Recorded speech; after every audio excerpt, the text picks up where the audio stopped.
Hello everyone. I hope you all are well and good. Again, welcome all of you in computer classes for class 9th. For today, we are here to revise our PT1 exam syllabus.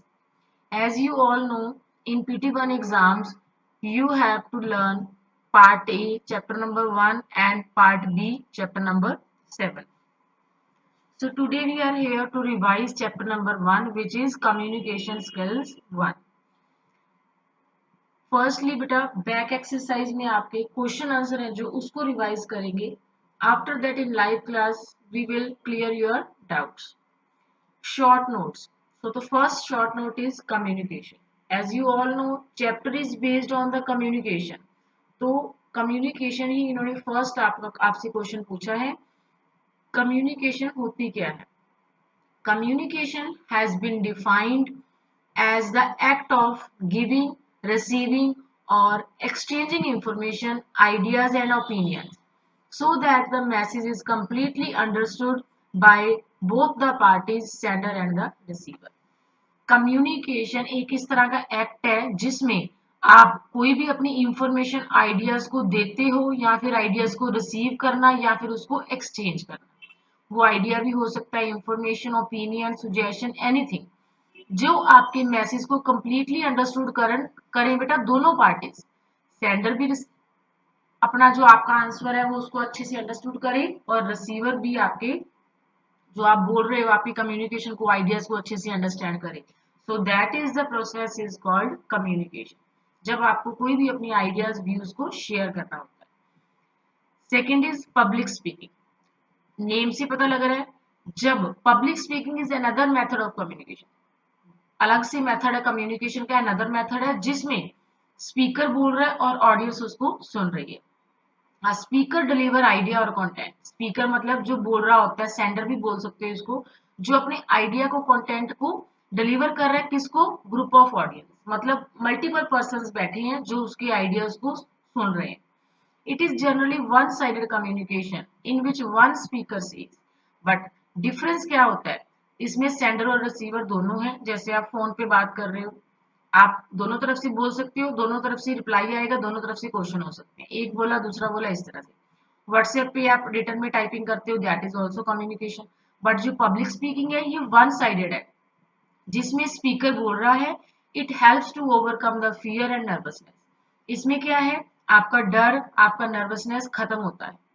Public speaking requires 3 P's method. अगर public speaking करनी है तो आपको 3 P's एक method है जिसको follow करना है. स्पीक करने से पहले, डिलीवर करने से पहले अपनी स्पीच आपको सबसे पहले अच्छे से प्रिपेयर होना चाहिए. प्रिपेयर करने के बाद उसकी प्रैक्टिस करनी चाहिए और आफ्टर प्रैक्टिस आपको उस चीज को परफॉर्म करना चाहिए अगर आप चाहते हो कि आपका जो मैसेज है अच्छे से डिलीवर हो जाए. विजुअल कम्युनिकेशन, ये भी एक मेथड है कम्युनिकेट करने का, अपने आइडियाज को किसी दूसरे को कन्वे करने का. बट डिफरेंस क्या है, इसमें जो आइडिया है वो इमेजेस और पिक्चर्स की फॉर्म में डिलीवर होता है आगे.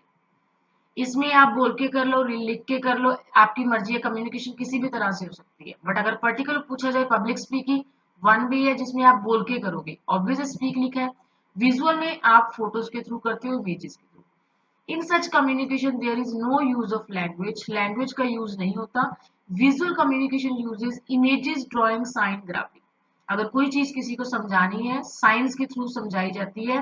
सपोज आपके पास रेड लाइट है, येलो लाइट है, ग्रीन लाइट होती है जब आप सिग्नल पे जाते हो, रोड क्रॉस करते हो अपनी रोड, तो उसमें लिखा तो नहीं होता रेड पे भी आप स्टॉप, येलो पे गो, सॉरी येलो पे प्रिपेयर, आप रेडी हो जाते हो, ग्रीन पे गो.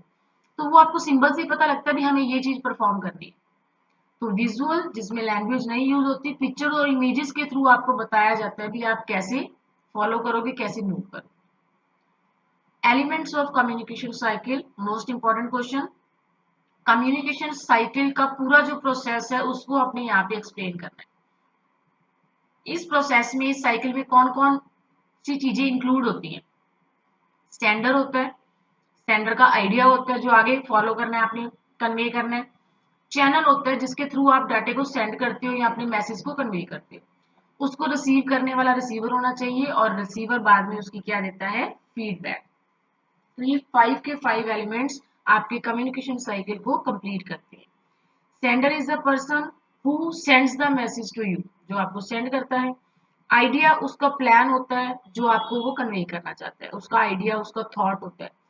कम्युनिकेशन चैनल जिसके थ्रू वो आपको टॉक करना चाहता है, इन एयर, मतलब आप दोनों आसपास खड़े हो, एक यहाँ पे थोड़ी सी दूरी पे खड़ा, दूसरा, अगर आप बोल के बोलते कोई बात दूसरे को सुन जाती है तो वो एयर के थ्रू कम्युनिकेशन हो रही है, क्योंकि आप क्लोजली खड़े हो। तो एयर के साथ, वाटर में कम्युनिकेट करना, सैटेलाइट के थ्रू कम्युनिकेट करना, किस तरह का चैनल है?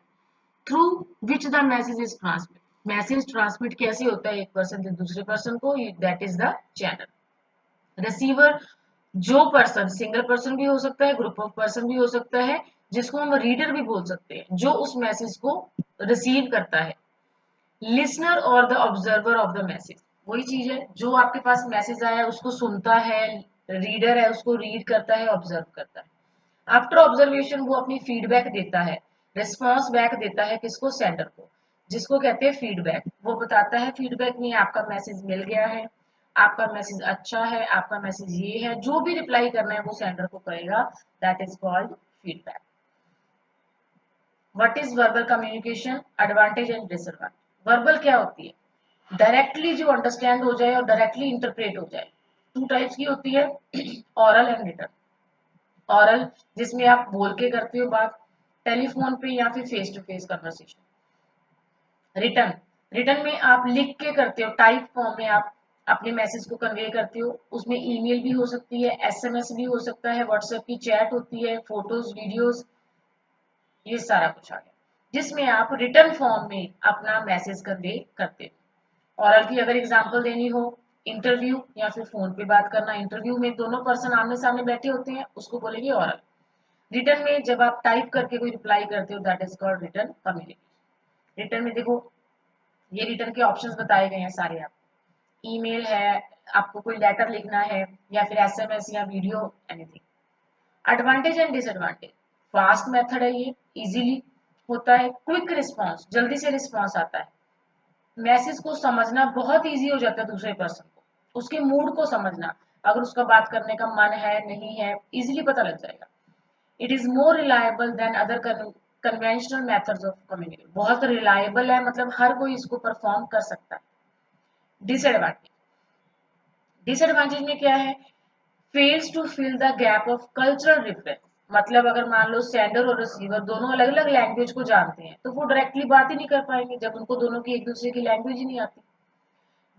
Different languages spoken all over the world have different accents and use different colloquial phrases, which causes confusion. अब देखो, अलग अलग पर्सन है, अलग अलग लैंग्वेज को जानते हैं, एक लैंग्वेज में नमस्ते बोला जाता है और एक लैंग्वेज में कुछ और बोला जाता है, तो एक दूसरे को उनकी कंफ्यूजन क्रिएट हो जाएगी, वो बोल क्या रहा है। As there is not much time, the delivery may be misinterpreted if the receiver does not understand instantly.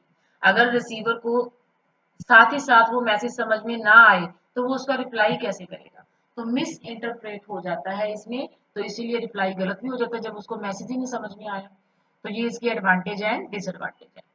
बाकी जो क्वेश्चन है बेटा आपके, नॉन वर्बल कम्युनिकेशन के जो टाइप्स हैं, that is facial expression, posture, gesture, touch, space, para language, जिसको आप अच्छे से पढ़ोगे। फेशियल मतलब आपका फेस का एक्सप्रेशन कैसा है, इसको नॉन वर्बल कहेंगे, जिसमें कोई बोलना नहीं होता, कुछ टाइप नहीं करना। पोस्चर, आप में कॉन्फिडेंस कितना है, आप खड़े कैसे हो। गेस्चर एंड बॉडी लैंग्वेज, आपके हैंड मूवमेंट किस तरह से हो रही है।